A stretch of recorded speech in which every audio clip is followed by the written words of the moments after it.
The Minnesota Vikings are in absolute chaos right now, and what's unfolding behind closed doors at US Bank Stadium is nothing short of a full-blown organizational crisis. While fans were busy celebrating their surprising run to the NFC Championship game, the harsh reality of the salary cap has come crashing down like a Minnesota blizzard, and the numbers are absolutely devastating. The Vikings are a staggering $37 million over the salary cap, forcing general manager Adofo-Mensah and head coach Kevin O'Connell to make brutal, franchise-altering decisions that will determine whether this team contends for championships or descends into mediocrity for the next half-decade. This isn't just about cutting a few veteran players or restructuring contracts. This is about the fundamental identity of the franchise hanging in the balance. The quarterback position, which should be the cornerstone of any successful NFL team, has become a swirling vortex of uncertainty, speculation, and desperation.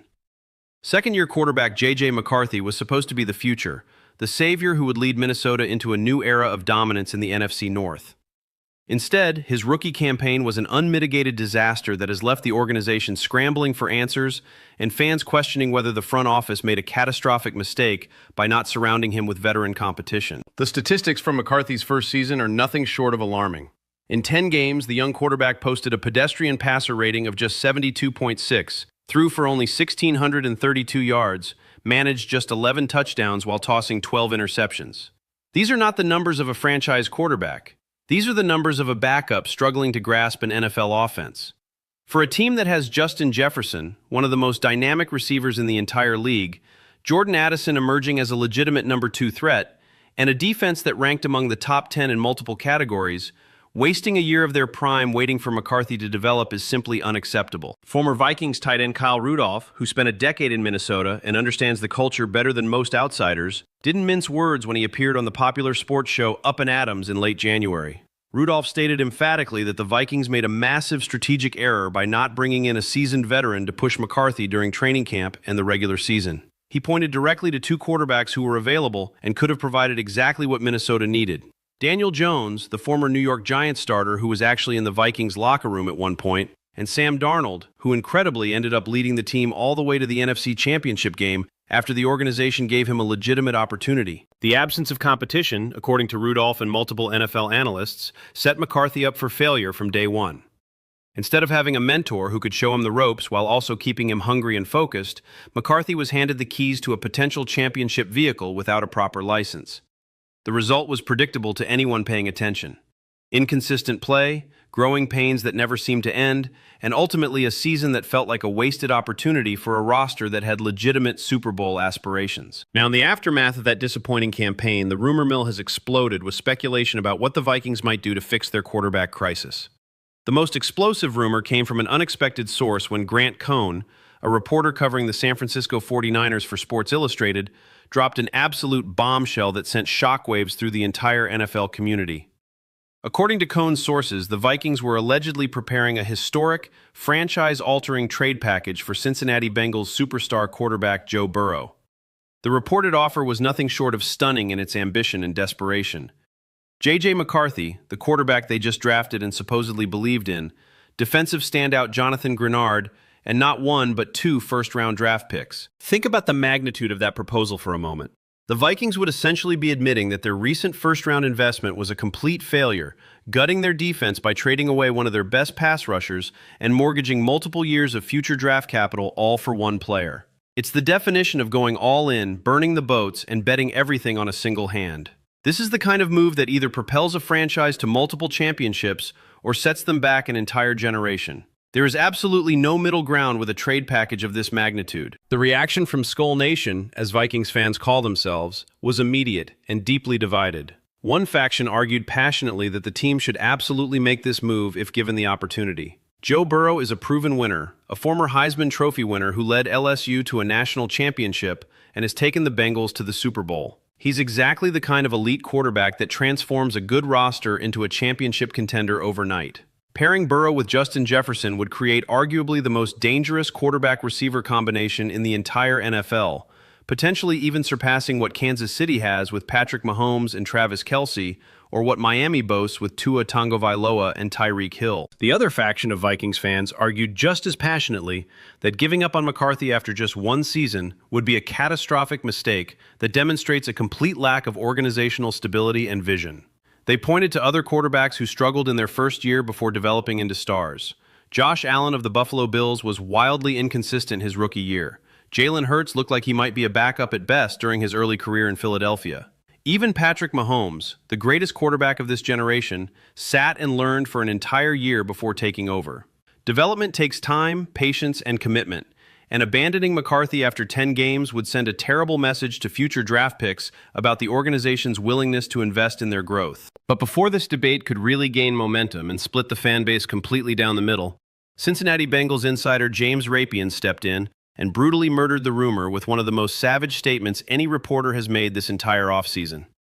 Rapien stated flatly and without any ambiguity that he himself was more likely to suit up and play quarterback for the Minnesota Vikings in 2026 than Joe Burrow.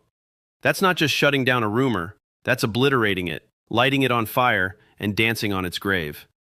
Rapien made it crystal clear that there is absolutely zero chance, none whatsoever, that the Cincinnati Bengals would even entertain the idea of trading their franchise quarterback, regardless of what package Minnesota might offer. So why does this dead rumor still matter? Because it reveals something deeply troubling about where the Vikings organization currently stands.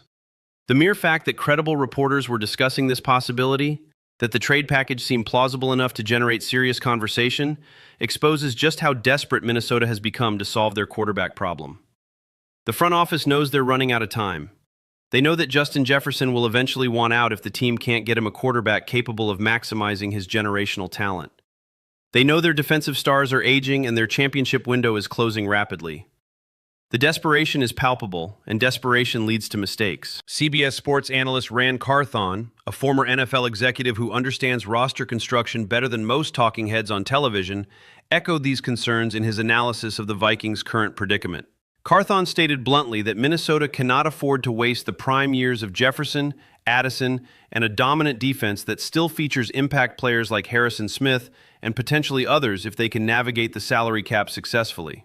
This roster was constructed to win championships immediately, not 3 or 4 years down the road when McCarthy might finally develop into a competent starter. The clock is ticking, and every season spent waiting for development is a season that brings them closer to having to rebuild entirely. While the quarterback chaos dominated headlines and social media discussions, the Vikings quietly made one of the smartest, most underrated decisions of their entire offseason. On January 22nd, The Athletic's Alec Lewis reported that the organization plans to re-sign long snapper Andrew DePaola, potentially making him the highest-paid player at his position in the entire National Football League. For casual fans who don't understand the intricacies of football operations, this might seem like an insignificant move hardly worth mentioning.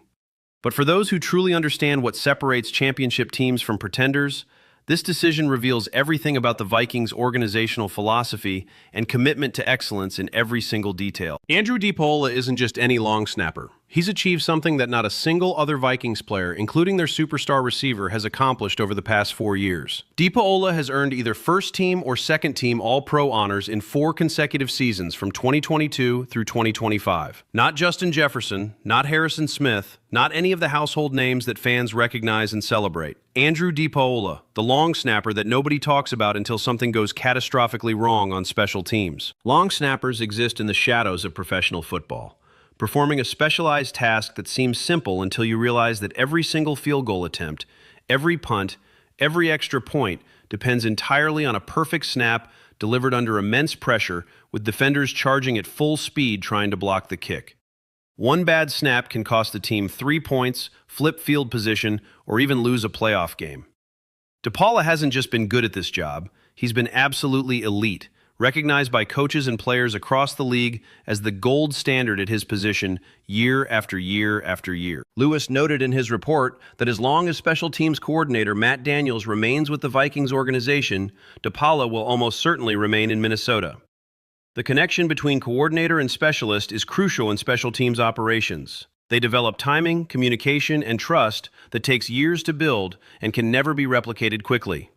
Daniels knows exactly what he has in DePaula, and giving that up to save a relatively small amount of money would be organizational malpractice. DePaula's journey to becoming the NFL's best long snapper is itself a remarkable story of perseverance and dedication that younger players should study.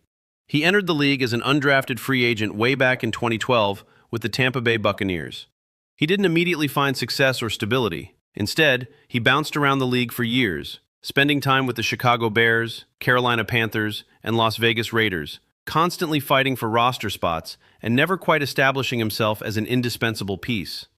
It wasn't until he landed in Minnesota and reached his mid-30s that DePaula finally hit his peak, earning his first Pro Bowl selection and All-Pro honor in 2022 at an age when most players are considering retirement. Currently, DePaula ranks just 18th among all NFL long snappers in average annual salary, earning significantly less than Kansas City Chiefs long snapper James Winchester, who commands $1.65 million fully guaranteed. After 4 consecutive years of all-pro level performance, whichever team signs DePaula next will almost certainly make him the highest-paid long snapper in league history. He's earned every penny through consistency, excellence, and professionalism. Here's the part that most fans and even some analysts completely miss about the long snapper position. These specialists have some of the longest careers in professional football because the job requires precision, technique, and mental toughness rather than explosive athleticism that deteriorates with age. DePaula is 38 years old and currently ranks as only the 4th oldest long snapper in the NFL right now. Tennessee Titans long snapper Morgan Cox, Carolina Panthers long snapper J.J. Jansen, and San Francisco 49ers long snapper Tabor Pepper are all either 40 years old or rapidly approaching that milestone, proving definitively that elite snappers can perform at the highest level well into their 40s if they maintain their conditioning and technique. When you're $37 million over the salary cap, every single dollar matters tremendously. Tough decisions have to be made, popular veterans might need to be released, and holes will develop across the roster that won't be easy to fill. But excellence should never be sacrificed in the name of savings. The Vikings' decision to prioritize keeping DePaula sends a powerful message throughout the organization. This franchise values winning championships over everything else. While other teams cut corners and make penny-wise but pound-foolish decisions, Minnesota protects the details that separate winners from losers. But here's the harsh reality the Vikings fans need to confront head-on. You can lock down your long snapper and have the best special teams in the league, but if your quarterback situation remains an absolute disaster, none of it matters one bit. And the next development in this saga reveals exactly why Minnesota might have just dodged a massive bullet they didn't even realize was coming straight for them. On January 23rd, Bleacher Report's Christopher Knox published a comprehensive analysis ranking the best and worst potential landing spots for Arizona Cardinals quarterback Kyler Murray, who has suddenly become available after the Cardinals signaled they might be willing to move on from their former first overall pick. Knox ranked the Minnesota Vikings as the absolute worst possible destination for Murray, and his reasoning reveals critical insights about what the organization truly needs at the quarterback position going forward. Murray is a 2-time Pro Bowl selection with undeniable talent when healthy and motivated. But that's the key phrase that should terrify any team considering bringing him in: when healthy and motivated. Murray has missed significant playing time in 4 of the past 5 seasons due to various injuries. After backup Clayton Tune impressed during Murray's most recent absence, the Cardinals are reportedly exploring their options for moving on this spring. Cutting Murray would save Arizona over $35 million against the salary cap, potentially making him available as a bargain bin free agent signing for teams desperate for quarterback help. Knox argued persuasively that Minnesota should run as fast as possible in the opposite direction, and the reasoning cuts to the heart of what the Vikings actually need. Knox wrote that while Kevin O'Connell has demonstrated a remarkable ability to rebuild and maximize quarterbacks like Sam Darnold and Daniel Jones, his offensive system is fundamentally better suited for a traditional drop-back passer, which Kyler Murray absolutely is not. This is the critical point that cannot be overstated. O'Connell's offense thrives on rhythm, pocket presence, timing routes, and anticipation. Murray stands just 5 feet 10 inches tall, relies heavily on his mobility and improvisation, and has faced injury after injury since 2021 that has robbed him of the explosiveness that made him special early in his career. Stylistically, Murray represents the complete opposite of what Minnesota needs right now. The system works, the receivers are elite, the offensive line, while not perfect, has improved significantly. What's missing is a quarterback who fits what O'Connell wants to do schematically. Bringing in Murray would either force the Vikings to completely rebuild their offensive identity around his limitations and playing style, or it would put Murray in a position where he can't succeed, creating the exact same problem they currently have with McCarthy. Knox continued his analysis with an even more devastating observation. Despite having a much longer NFL resume than McCarthy, Murray might actually have a difficult time beating out the struggling second-year quarterback for the starting job, especially since the Vikings will naturally favor the player they've invested draft capital in if the competition is relatively close. And if Murray can't beat out an injury-prone and wildly inconsistent McCarthy for the starting position, his time as an NFL starter could be completely over. That's brutal honesty, but it's the truth that needed to be said. The deeper issue that Vikings decision-makers must grapple with is that Minnesota doesn't just need any veteran quarterback who happens to be available. They need the right veteran quarterback who checks multiple specific boxes. This mystery quarterback needs to fit O'Connell's system schematically, so the offense doesn't need to be redesigned. He needs to be capable of mentoring McCarthy without threatening him so much that it creates a toxic quarterback room. And he needs to be someone who can legitimately step in and lead this team to victories if disaster strikes and McCarthy gets injured or continues struggling. Kyler Murray checks exactly 0 of those crucial boxes. Beyond the scheme fit and mentoring concerns, there are practical environmental factors that make Murray an absolutely terrible match for Minnesota. Murray spent his entire life in warm climates, growing up in Texas, playing college football in Oklahoma and Texas, and spending his NFL career in Arizona. The Vikings play outdoors in some of the coldest, most brutal weather conditions in the entire league. Negative 30-degree wind chills, snow, ice, and conditions that make the football feel like a frozen brick are standard operating procedure from November through January in Minneapolis. Asking a 5'10" scrambling quarterback who relies on feel and touch to perform in those conditions while running O'Connell's timing-based offense would be setting him up for failure. This isn't about talent evaluation or disrespecting what Murray has accomplished in his career. He's a gifted player with unique skills that have allowed him to succeed at every level of football. But environment, culture, and system fit matter tremendously in the NFL. The league is filled with talented players who failed with one organization and thrived with another simply because the second team put them in a better position to succeed. Murray might be able to resurrect his career somewhere, but Minnesota is categorically not that place. As February approaches and free agency looms on the horizon, the Vikings find themselves at an absolutely critical crossroads that will define the franchise for years to come. The Joe Burrow rumor, despite being completely false, exposed the desperation within the organization. The Andrew DePaola contract situation demonstrated the commitment to excellence even in the smallest details. And the Kyler Murray warning from Bleacher Report revealed the crucial importance of fit over fame when making quarterback decisions. Minnesota doesn't just need to make moves this offseason, they need to make the right moves, surgical decisions that address weaknesses without creating new problems. If the Vikings execute properly on their priorities over the next month, the entire NFC North landscape shifts dramatically in their favor. Green Bay's championship window begins to close as Aaron Rodgers ages, and Jordan Love proves to be merely good rather than great. Detroit's hype gets tested when teams have a full offseason to study their film and develop defensive schemes specifically designed to stop their offensive attack. And Chicago remains at least 3 years away from legitimate contention as Caleb Williams navigates the growing pains that all young quarterbacks experience. The talent is absolutely there on this Vikings roster. Justin Jefferson is a generational receiver who makes contested catches look routine. The defense features playmakers at all 3 levels who can take the ball away and create short fields for the offense. But talent without the right quarterback is just wasted potential. And wasted potential eventually leads to roster turnover, coaching changes, and rebuilds that set franchises back half a decade. The mathematics of the situation are stark and unforgiving. $37 million over the salary cap means painful cuts are absolutely coming. Potential restructures for aging veterans like Harrison Smith might buy some temporary relief, but only push problems into future years.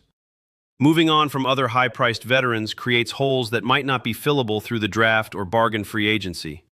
Every single dollar saved through these difficult decisions is a dollar that could potentially go towards signing a veteran quarterback who actually fits what Kevin O'Connell wants to do offensively. Names being whispered in NFL circles as potential targets include some intriguing possibilities. Gardner Minshew proved in Las Vegas and Indianapolis that he can manage an offense and avoid catastrophic mistakes. Russell Wilson might be available if Pittsburgh decides to fully commit to their future. There are even rumors about a potential reunion with Kirk Cousins if Atlanta releases him, though that would be complicated given the history and the way his departure from Minnesota played out. Insiders suggest the Vikings will make their move within the next 48 to 72 hours, and whatever decision they make could completely reshape the power structure of the NFC North for the next several seasons. But here's the edge-of-your-seat development that everyone seems to be missing while focused on the quarterback drama.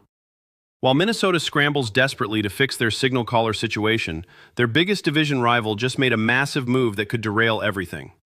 The Green Bay Packers reportedly cleared $22 million in salary cap space through restructures and releases, and they're targeting the exact same free agent quarterbacks that Minnesota is eyeing.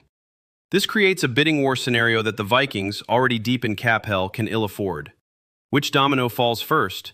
Does Minnesota make their move and land their target before Green Bay can swoop in? Or do the Packers, with more financial flexibility and a talented young roster of their own, steal the player that could make or break Minnesota's championship aspirations? The next 72 hours will provide answers that determine the trajectory of both franchises. Additionally, there are whispers coming out of the Twin Cities about a players-only meeting that allegedly took place behind closed doors. No coaches were present, no front office personnel were allowed in the room. Only players, the heartbeat of the team, gathering to discuss something important enough that it couldn't wait for organized team activities or training camp. What was said in that meeting remains a mystery, but sources suggest it could either unite this roster and create the kind of unshakable brotherhood that championship teams are built upon, or it could fracture relationships and create divisions that undermine everything the coaching staff is trying to build. The Minnesota Vikings are standing at a precipice, and the decisions made over the next month will echo for years. Championship glory or mediocrity, contention or rebuilding, ascending or descending. Everything hangs in the balance, and Skull Nation waits anxiously to see which path their beloved franchise will choose. The battle for the NFC North is about to reach its boiling point, and Minnesota better make sure they're ready for war. If you found this deep dive into the Vikings' offseason chaos valuable, make sure you smash that like button right now. Drop a comment below with your boldest prediction for what Minnesota does at quarterback. Are they signing a veteran, trading for a star, or riding with J.J. McCarthy and hoping he makes a massive leap in year 2? And absolutely make sure you subscribe to stay updated on every single development as this situation unfolds, because the next 72 hours could change everything for the Minnesota Vikings and the entire NFC North.